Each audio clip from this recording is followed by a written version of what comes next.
Hello and welcome to episode 4 of Lazzari Chronicles. This story I'm calling the Racetrack. Now let's call it the Racetrack. There's many stories in the Racetrack. This one, now let's call this one Taking a Nap in the Racetrack.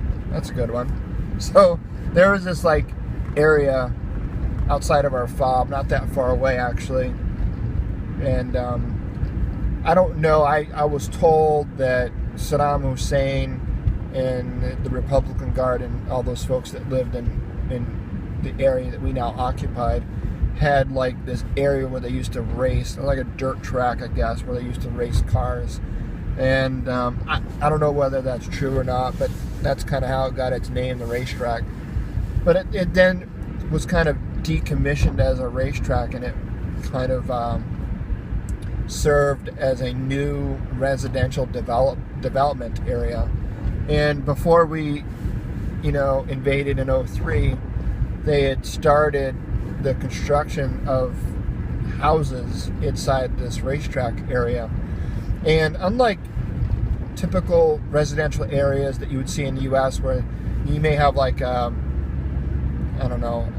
community, like a set of residential homes that goes up. They typically kind of build one and then complete it and build the next. And there's probably different stages of houses being built at the same time, but typically they kind of build them and sell them as they go. Well, over there it was weird because we're talking a couple hundred houses that looked like they were all started more or less at the same time, and then they all kind of stopped being built all at the same time. And you could tell that was basically when the U.S. kind of moved into Iraq, and a lot of the people that were building at the time, they left, basically lost their employment. So so these empty houses or unfinished houses made a good opportunity for squatters to kind of move in and take over the different floors and different rooms of some of these houses. So people that would otherwise have been homeless are now kind of squatting in these buildings. So there's trash everywhere, rubble, bricks, very hard to navigate and maneuver in and around. And because of its proximity to our forward operating base, it made a good spot for mortar launches. So they would go in there and they would launch mortars from that area, and the mortars would land in our fob. And so they did this quite a bit actually. And we knew through our training as fire support specialists, several of us did some extensive training with crater analysis, and we knew based off of the crater analysis of the impacts in our fob where the direction of these rounds were coming from, and we knew the size of rounds that were being fired, which basically meant that we knew the maximum effective range. So we had a pretty good idea of where they were being fired from. And the only thing is, it was random. It would usually always be about 3 rounds, but by the time the first round impacted, the other 2 were in the air, and they would just pack up and take off. So by the time we mounted any type of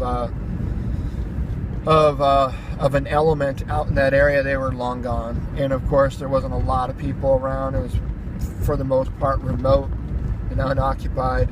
So there wasn't a whole lot of eyes or ears or people that can give up any type of information. And those that might have seen something, they were keeping quiet for their own self-preservation, would be my guess.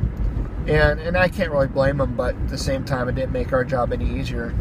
So we knew that they fired usually early in the morning or late in the afternoon.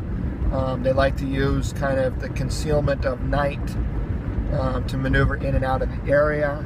And so we mounted for several days and weeks even, mounted what we called, counter mortar patrols. It wasn't just our section, there was other sections from different elements that would go into that area and do counter mortar missions. So to this particular mission, it was our turn. I think we had I think we did a 3 in the morning to a 9 a.m. kind of a shift or a rotation out there. And we happened to be out there traveling through the racetrack area looking for IED emplacement, or not IED, mortar emplacement. It was still dark, but it was right before the sun started to come up. So I don't know what time that was, probably 4 or probably 5:30 maybe, somewhere in that area. And all of a sudden, like, the sun came up, and we've been running back-to-back missions. There's no like days off in Iraq, or at least there wasn't for our unit. So we were basically running non-stop, you know, out on the route, QRF, out on the route, QRF. You know, you do 12 hours of that, and then you have 12 hours what they call downtime. I wouldn't really call it downtime, because that was really 12 hours that you used to sleep, shower, eat, use the phone if it were available, write a letter if you wanted to, or, and you know, if if there was some shit going on out on the route, then they would spit up more and more elements, and up to and including the entire troop could be out on the route at any given moment, you know, to handle different situations. And that happened on several occasions while we were there. So we were just tired and beat and worn down. Everybody was. And so the sun came up, and we were traveling due east. So the sun just comes up, and it just starts beat right through the windshield of our Humvee, and I'm the lead truck, and I could just feel the warmth of the sun on my face. And before I knew it, like, I was just out cold, just sleeping. And I don't know how long I fell asleep for. And as a lead truck, senior squad leader, that's like huge. Like, I let my whole squad down, you know. And anyway, I fell asleep, and I startled. I got startled. I came to, and realized I fell asleep, and I was like, oh shit, man, I fell asleep. And I look up at my gunner to kind of get an indicator as to how we were doing. And I look up, and my gunner, Millie, he's out cold, man. He's up there, like, head bobbling around, like, knocked out. And we're still, I'm like, oh shit, well, okay, he's gone too. But our truck is still moving, you know, not fast, but we're still traveling through the racetrack area. So I'm like, well, at least my driver's awake.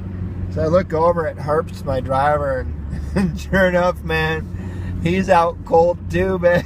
He's just fucking sleeping. I'm like, oh shit. Like, everybody in the truck is like sleeping.